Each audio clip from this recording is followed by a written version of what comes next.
Welcome to the Rim Brake Rodeo. We hope this video helps. In this video, I will show how to reprogram Audi TT key fob. Start by sitting in the driver's seat with doors closed and ignition off, and have both keys ready. I will walk you through the entry sequence, timing cues, and button presses needed to pair a new remote.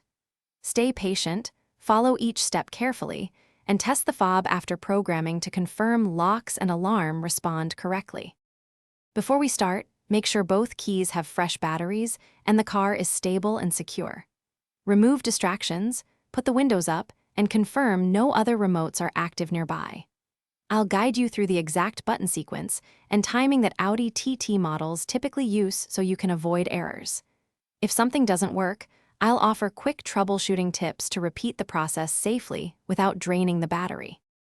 Quick recommendation: on another note, if you're busy fixing cars and need easy lunches, these leak-proof meal prep containers make life simpler and less messy.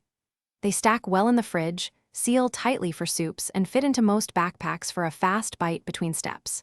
If you like this tip, subscribe and like if the video is helpful, and check the description for the link and deals. Now let's get back to the video.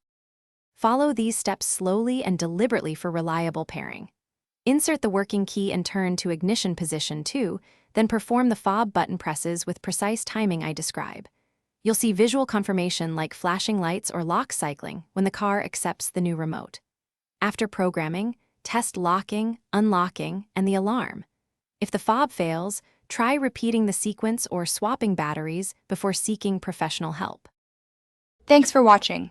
Consider subscribing if we helped you.